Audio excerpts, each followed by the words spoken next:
Oui, bonjour à tous et à toutes, je vous souhaite un bienvenue sur ma page DeFighter.fr. Donc aujourd'hui, j'aime un peu aborder le sujet comment moi, personnellement, je réorganise mes récompenses. Donc avant de vous montrer un peu la démarche, comment moi je réorganise mes récompenses, j'aimerais d'abord vous montrer quelles applications pour moi sont utiles ou nécessaires pour faire ces démarches. Donc à gauche, nous avons une fois l'application CakeDeFi. Donc on avait dit que c'était rien d'autre qu'une entreprise de service. Donc c'est là où aussi que j'ai mes coins, donc mes DFI, BTC, ETH, etc. J'ai une grande part de mon dépôt sur CakeDeFi parce qu'il y a pas mal d'avantages, comme quoi on a un service, un soutien en cas de souci, et quoi, pour les taxes, il est facile de créer un PDF. Et c'est pour ça que pour moi, les 15% qui nous enlèvent pour les rendements, c'est totalement OK. Donc j'ai mes coins sur CakeDeFi. Et ensuite, depuis une semaine environ, nous avons l'application DeFi Chain Wallet. Donc il s'agit d'une light wallet. Donc si on traduit ça mot à mot, c'est rien d'autre qu'un portefeuille léger.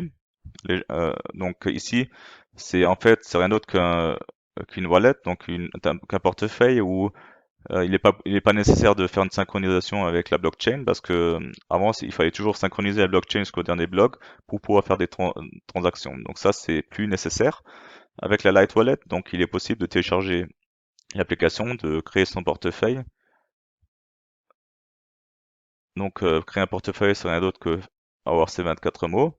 Donc, 24 mots, il faut les sauver quelque part, donc sans les dire à quelqu'un, parce que si quelqu'un a accès à ces 24 mots, donc vos DFI sont foutus, quelqu'un va les voler.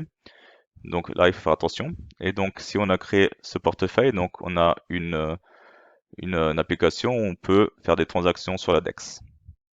Donc, regardons un peu ça dans la démarche. Donc ici, on se trouve sur Cake DeFi. Et sur CakeDeFi, on a les différentes positions. Par exemple, ici, le DFI qu'on se trouve ici. Et maintenant, par exemple, je veux envoyer des DFI sur l'application DeFi Chain Wallet. Donc, il faut faire un withdraw, donc envoyer. Et une fois qu'on a cliqué sur ça, ben, il est possible ici de noter combien de DFI, par exemple.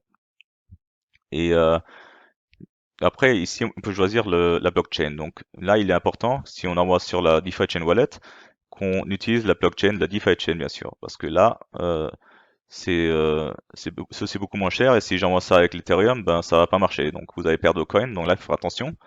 Donc si vous envoyez ici sur la blockchain DeFi Chain, vous allez arriver à envoyer avec peu de frais vos coins sur DeFi Chain Wallet.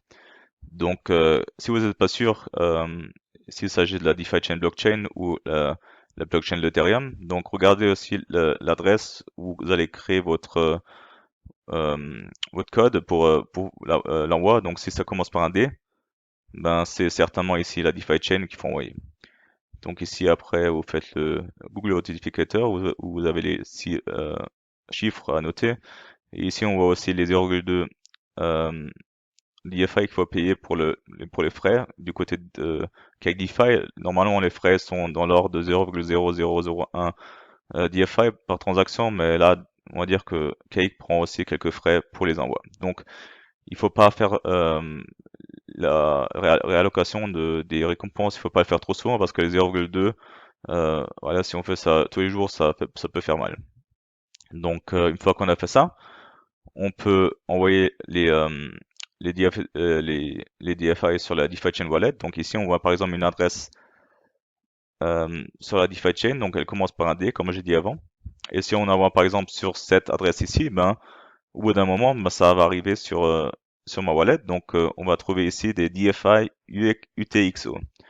Donc, avec ces DFI UTXO, on peut encore rien faire. Il faut d'abord échanger ces UTXO en token.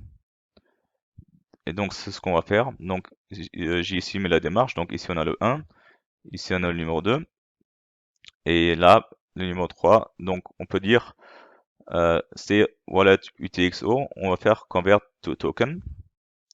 Et après, il suffit de regarder que les coins UTXO sont en haut.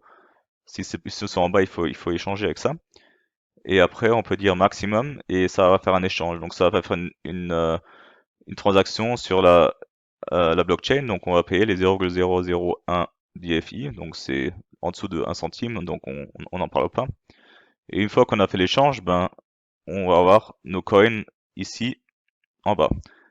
Donc après, il faut faire attention, c'est très important à ce point-là. Il faut toujours avoir quelques UTXO, parce que si on n'a plus de UTXO, on ne peut pas faire d'échange avec les tokens. Donc on va dire que les UTXO, c'est comme un petit portefeuille, un petit portefeuille pour la blockchain, pour les frais. Et les tokens, c'est vraiment ce que vous voulez juste échanger. Donc moi, ce que je conseille, c'est toujours laisser une petite somme. Donc ici, moi, j'ai laissé par exemple 0,56 DFI. Et quand je fais une transaction, bah, ils vont m'enlever 0,001 DFI. Donc après la transaction, il me reste peut-être 0,561. Donc quasiment la même chose.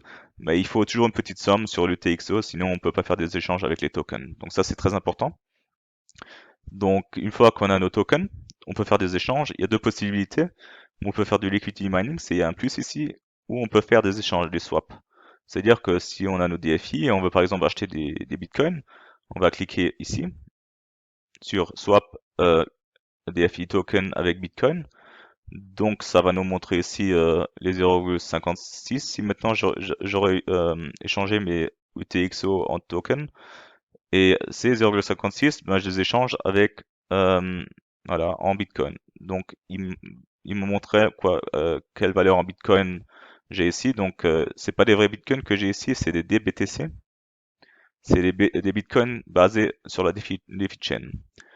Donc quand on fait cette transaction, ben on a à nouveau une idée avec la transaction et à nouveau les 0,001 qu'on paye sur la DeFi chain UTXO. Donc une fois échangé ça, vous allez donc vous pouvez aller nouveau sur le premier point. Donc vous allez voir ici BTC avec votre somme que vous avez échangée. Et, et cette somme-là, vous pouvez par exemple nouveau l'envoyer sur Cake. Et comment je fais ça? Donc c'est simple. Il suffit d'appuyer sur Bitcoin, Deposit. Et quand je clique sur Deposit, ben, j'utilise à nouveau la blockchain DeFi parce que là, il y aura la blockchain Bitcoin apparaître, mais là, il est important que vous utilisez la blockchain DeFi parce que si vous utilisez notre blockchain, ça va pas marcher, vous allez perdre vos coins. Donc, très important. Ici, envoyez sur la blockchain DeFi et si vous envoyez sur Cake, vous allez envoyer des DBTC et vous allez recevoir des BTC, des vrais BTC nouveaux sur, sur Cake. Donc, c'est un peu ce que j'avais dit. Donc, j'ai mes Cake DFI que j'envoie sur la DEX. Je fais un swap et j'envoie à nouveau sur Locake avec des BTC. Donc, si on passe sous ce chemin-là, j'ai environ 0,2 DFI plus 3 fois 0,0001 DFI, donc environ quasiment les 0,2 DFI. Donc je paye environ un cinquième de 3 $, donc on est à 60 $. Donc c'est quasiment rien. On va dire que si on a des hauts rendements, on paye 60 centimes par, par démarche, ça me fait quasiment la même somme. Donc c'est un peu ce que moi je fais actuellement. Donc si tu veux utiliser la même chose, ben, tu peux regarder cette vidéo, conseiller cette vidéo à d'autres personnes. Et si tu n'es pas encore connecté sur la page Cake DeFi où j'avais expliqué les avantages avant, donc tu peux utiliser ce lien de parrainage, tu reçois 30 $ en DeFi gratuitement. Et voilà, c'est comment tu peux me donner un peu d'encouragement. Bah, je te remercie d'avoir vu la vidéo. Si tu as des questions, n'hésite pas à écrire un commentaire en dessous et on se verra à la prochaine vidéo. Allez, au revoir.